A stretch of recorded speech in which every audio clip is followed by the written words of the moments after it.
राजकारणामध्ये येऊन आपण कुठंतरी फसलो किंवा चुकलो. मित्रहो, महायुती सरकारमधलं सगळ्यात कुचकामी अपयशी खातं कुठलं असेल तर ते देवेंद्र फडणवीस यांच्याकडे असलेलं गृह खातं. देवेंद्र फडणवीस यांच्याकडे हे गृह खातं आहे आणि गुन्हेगारीचा आलेख वेगानं वर वर वर वर जाताना दिसतोय आणि यामध्ये अल्पवयीन मुली, त्याचबरोबर महिलांचं लैंगिक शोषण या संदर्भाचे होणारे गुन्हे रोज घडत आहेत. आकडेवारी ऐकल्यावर तर धक्काच बसेल. रस्त्यावर उतरून जनता आक्रोश करीत आहे. देवेंद्र फडणवीस मात्र प्रत्येक वेळी आपली जुनी टेप वाजवतात. आरोपीला कडक शिक्षा होईल, त्याला फाशीची शिक्षा होईपर्यंत आम्ही स्वस्थ बसणार नाही, गुन्हेगारी खपवून घेतली जाणार नाही आणि फास्ट ट्रॅक खटला चालू वगैरे वगैरे वगैरे वगैरे आणि वगैरे. बस एवढं बोलून झालं की संपलं काम. झाले पुन्हा आपल्या राजकारणात दंग. दुसऱ्यांचा पक्ष कसा फोडता येईल, दुसऱ्या पक्षातले नेते आपल्याकडे कसे आणता येतील, हाच विचार, हेच काम आणि कदाचित हेच ध्येय. तीच ती विधानं फडणवीस करतात, पण पीडित लहान मुली किंवा महिलांना न्याय मिळाल्याचं कधी ऐकायला मिळत नाही.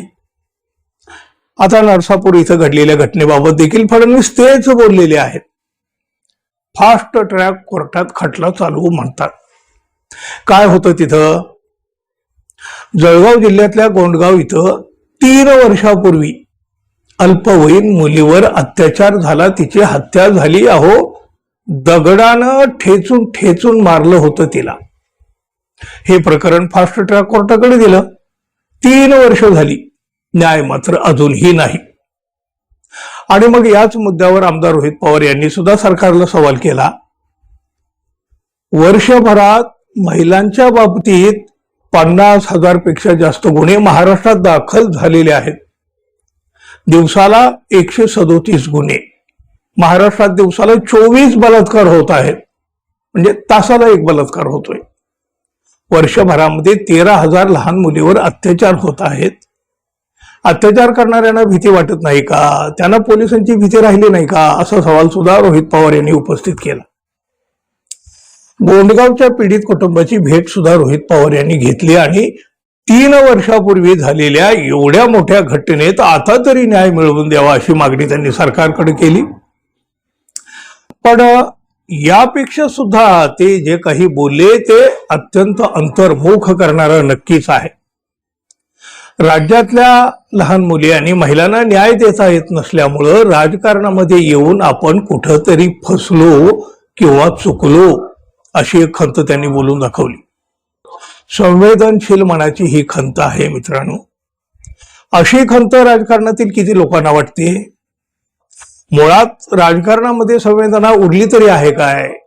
प्रत्येक घटनेकडे राजकीय चष्म्यातून पाहिलं जातं. घटना कितीही वाईट असली तरी त्याचा आपल्या राजकारणासाठी कसा फायदा करून घेता येईल हे पाहिलं जातं. आपली काही जबाबदारी आहे याची जाणीव सुद्धा या मंडळींना नसते. खरं तर याची लाज वाटायला हवी. ते तर सोडूनच द्या हो, पण जी खंत रोहित पवार यांना वाटली ती त्यांनी व्यक्त केली. ती खंत सरकारमधील मंत्र्यांना कधी वाटली का? बाकीच्या मंत्र्याचं राहू द्या. दस्तूर खुद्द देवेंद्र फडणवीस यांना तरी ही खंत आहे का? आणि अशी खंत त्यांना भविष्यात तरी कधी वाटेल का? तुम्हाला काय वाटतं मित्रांनो, जरूर सांगा. आणि आपण अजून आपल्या चॅनलला सबस्क्राईब केलं नसेल तर कृपया सबस्क्राईब करावं, ही माफक अपेक्षा. धन्यवाद. पुन्हा भेटू. नमस्कार.